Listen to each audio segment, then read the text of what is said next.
Zdravím borci a borky u prvního let's play na hru Kingdom Two Crown. Každopádně předpokládám, že tuto hru znáte, ale kdybyste ji náhodou neznali, je to hra, která má velmi zajímavý způsob ovládání, jelikož se ovládá pouze 3 tlačítkama a ve výjimečném případě ještě jedním tlačítkem. Jo, jinak tady jste viděli logo společnosti, teď se rozpadlo, dobře, nevadí. Jinak, ovládá se, pokud máte klávesnici, což asi máte, Dčkem jedete doprava, Ačkem jedete doleva a máte v inventáři, nebo nemáte inventář, máte měšec a v tom měšci máte peníze, to je asi jasný. Každopádně hrajeme teďko texture pack Shogun. Tento texture pack je laděný japonský kultury, to znamená, že většina těch věcí je japonská, třeba teď momentálně je tam tak, na tom koni je taková princezna, očividně japonská, je to pravděpodobný. Týpci vypadají jak Japonci, dá se to říct, ne, takhle se to moc poznat nedá. Každopádně i ty penízky,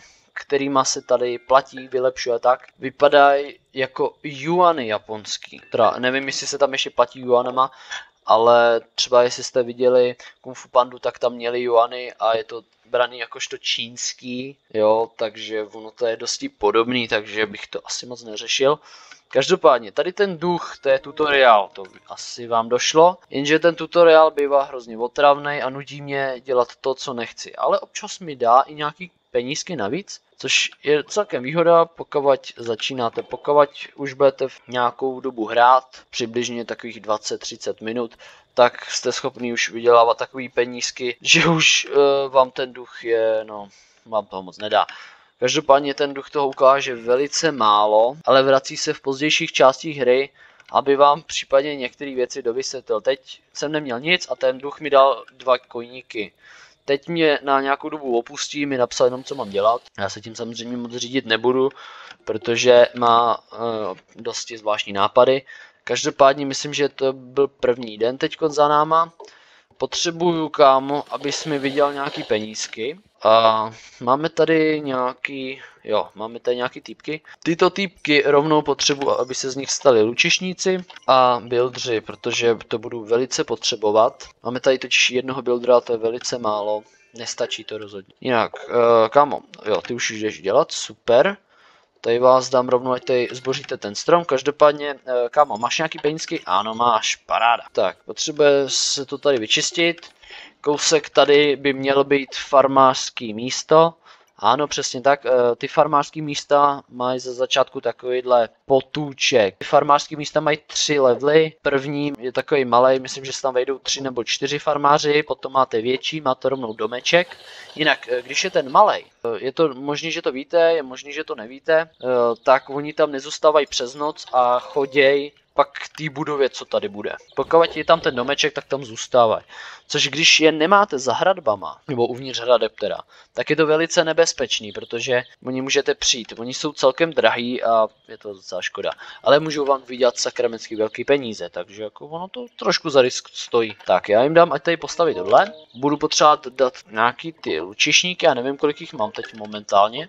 Kámoši, dejte mi nějaký koiny a já tady naverbu týpky. Každopádně mám unaveného koně. Ten začátečnický kůň vůbec nic nevydrží, je hnedka unavený a je to s ním hrozný. Každopádně se vám po mapě budu spawnovat také truhly, vyberete a oni už příště už pak nebudu, jenom jednou se vždycky spawnu. O kurde, to jsem salek. Sakra, to si to utečte z meci. Dobrý, to jsem nečekal. Tento hypogryf většinou padá levou stranu. Na tomhle prvním ostrově je ještě kromě toho hypogryfa další věc, do čeho můžete dávat diamanty, a to jsou takový domečky. V těch domečkách bydlejí speciální týpci, který vám vždycky upgradenou ty budovy. Musíte ho mít samozřejmě na maximálním levelu a některý stačí i na kamenný level, což máte tady 3 levely vylepšení různých budov, co se týče materiálů. Z začátku máte dřevěný, pak máte kamenný a pak máte měděný. Ty kamenný se dají získat na druhém ostrově, ty dřevěný už máte z základu, měděný máte myslím, že na 4. ostrově. Každopádně bych potřeboval toho hypogryfa, ale na prvním ostrově nejsou žádný truhly s diamantama, takže je potřeba jet na druhý ostrov, vybrat si diamanty, koupit, rovnou je do něčeho vložit a zároveň přijet semhle na ten ostrov a dát to do toho hypogryfa, protože on je strašně užitečný. Tenhle kůň, aby získal zase staminu, tak se musí najíst trávy, což ta tráva je jenom na loukách. Jo, on nemůže tady sníst to kapradí, mu prostě nechutná zmetkovi. Takže musí tady jenom na tomhle, což asi víte, je to dost pravděpodobný. Jenže ten hypogryf může kdykoliv chce, dokonce i na mostě, nevím odkaď to vezme, vytáhne buď myš nebo nějakou červenou něco, je to asi nějaký maso, nebo co to je, těžko říct, co to je. Prostě to vytáhne, sní to a může hnedka běžet dál. Což je paráda, je to velice velká úspora času. Tady vidíte, že nemůžu pokácet další stromy, nebo dát je pokácet, protože když uvidíte v pozadí, tamhle je takový les a ty stromy nejdou kácet za určitou dálku, pokud tam je furt ten les. Oni pak ty stromy zmizej, až pokácíte tyhle a můžete kácet dál. To zároveň nemůžete ani stavět na těch místech a je to takový otravný. Každopádně, tady máme toho farmáře, tak si je rovnou, aby jsme si mohli už naverbovat, aby mi nám mohli vydělávat peníze, aby jsme mohli co nejdřív na další ostrov. Tak, teď už to tady můžu dát. Tady nemůžu dát zatím tu, takže si uděláme takovou pojistku. Sem vyházím pár těch prvních 10 dnů chodí asi 2 nebo 3 kapucíni, takže když si takhle dopředu něco vyházím, tak oni už pak je nebudou aspoň otravovat, aby nám vydělávali peníze. Jinak ty farmáři můžou vydělávat peníze, ale oni nemůžou pěstovat žádný plodiny, pokud je zima, což je asi logicky. Tak potom musíte hledat jiné alternativy. Jinak se nám to tady postavilo už. A za chvilku přiběhne obrana. Zároveň by, vzhledem k tomu, že jsou tady ty hradby, by se tady měli postavit ty farmáři. Já je rovnou jich naverbu. Do toho druhého levelu baráčku jich můžete dát 6. Takže já jich naverbu rovnou 6, i když tolik lidí asi nemám zatím. Takže bych měl celkem dost vydělávat. Každopádně, oni jak tam přiběhnou, tak začnou rovnou farmařit. Už jsou tady 2. Jsem dal 4, takže by to mělo být zbytek toho. A oni pěstují přibližně 2 až 3 dny. A z jednoho pole máte asi 10 coinů, což je opravdu úžasný. Jinak, co se týče těch žebráků, je buď takhle kemp, to být zalesněný, lépe řečeno v pozadí musí být ty stromy, pokud pokácíte nebo všechny tyhle 3, tak on pak jakoby ten oheň přestane svítit a tohle, ten kemp se celý rozpadne a namísto toho asi za 8 zlaťáků, nebo těch penízků prostě, můžete postavit jiný kemp, až na to, že teďkon to stojí jeden zlaťák a pak to bude stát 5 zlaťáků. Myslím, že se to spawnuje v tom i delší dobu. V začátku se vám to vyplatí, potom bude lepší to tam třeba nemít ani. Jinak ten obchodník, který furt chodí do té bejsky a zpátky, jak dává si 10 zlaťáků, je podle mýho upřímného názoru celkem k ničemu, protože jsou tady jednotky, které jsou schopné vydělávat mnohem víc a moc se to asi nevyplatí ho nějakým způsobem udržet. Jinak tady vidíte, už jim to vyrostlo, skliděj to a máte hromadu penízku, takže možná to i zrychli, možná už to není 3 dny, možná už to je jenom den a něco. Kde máme lodičku, aby jsme mohli jet na další ostrov a půjdeme najít lodičku. Tady máme lodičku, budeme to muset k ní vybourat všechno, aby byla za hradbama, protože když není za hradbama, je to prostě nebezpečný. Tady teda vyházíme určitý množství z měšce a půjdeme to celý, no prostě uděláme se tady tu pojistku, bude to tak na 2-3 dny. Jo, těch penízků mi nebude zatím líto. Díky tomu budeme tady moc stavět. Jinak ty farmáři vždycky si lezou takhle k sobě a jakoby v noci samozřejmě, přes den jsou normálně na těch polích, ale lezou si takhle k sobě a pak se dobře od nich berou penízky, akorát si dejte pozor, když farmaří třeba díl než 3-4 dny, tak těch penízků mají takové množství, že vám by to naplnilo měsíc 2krát nebo i 3krát, takže vy tam fakt jen chviličku a hnedka utíct, jinak přijdete o spoustu peněz, že vám to třeba napadá do vody, nebo jiný způsob a je to pak škoda. Nikdo asi nechce si jen tak zbavovat těch penízků, zvlášť na začátku hry třeba. Barci, kam utíkáte, sakryš? Budete něco opravovat. Jež oni asi vidí, že to zatím ještě nepůjde. Musí ten strom zmizet. 1 rána a... To si děláš prdel, dřív to bylo 5 ráno. Oni to posunuli. No na jednu stranu to je dobrý. Jak můžete v pozadí vidět, tak mizí ty stromy. Jo, je to celkem rychlost, což je dobrý. Akorát by mě zajímalo, proč třeba z nich taky nepadají penízky rovnou, to by byla prdel docela. Tak, teď to zmizí. Tady a už bychom tady měli mít možnost postavit toho farmáře. Ano, přesně tak. Já ho dám postavit, ať mi tady přiběhnou ty dělníci a rovnou jim tady dám, ať zlikvidujou ten lesík, protože potřebujeme se dostat k těm hradbám. Jinak tady tenhle texture pack toho Shogunu má jednu nevýhodu, že tady je bambus a toho bambusu je vedle sebe šílený množství. Jo, a tady jsem teď postavil něco, jsem úplně nechtěl. A kvůli tomu, že tam je tak obrovský množství, tak je to celkem problém. Dlouho se to dělá, to je už pak problém. A dost častokrát se stane, že prostě tam nedáte všechny a zbyde vám tak 2-3 stromy. Tak se tam musíte pak vracet. Jo, takže Vosil si tam rovnou vlezl, což znamená, že už teď bude nepotřebnej, nebo nepotřebnej. Nesleze z toho a bude to problém. Jo, jinak tady tyhle ty věže, to je jedna z těch věcí, co můžete upgradeovat na ty 3 levely. Teďkon je to dřevěný, můžu to upgradenout asi 3krát. Na 4. upgrade to bude měděný. Jo, bude to mít takový měděný pásky na sobě. A budou to moc být 4 a z tohle měděného levelu můžete pak pomocí toho týpka, jak bývá v tom baráčku za ty diamanty, tak to upgradenout na, myslím, že kovárnu. V té kovárně se vyrábí speciální zbroj, vyrábí se tam helmy. Helma myslím, že stojí 3 zlaťáky a oni přidají trošku ty životy, jak střílejí s tím lukem. Jinak rytířům tam máte pak vylepšení ještě na toho rytíře, že se bude moct i bránit.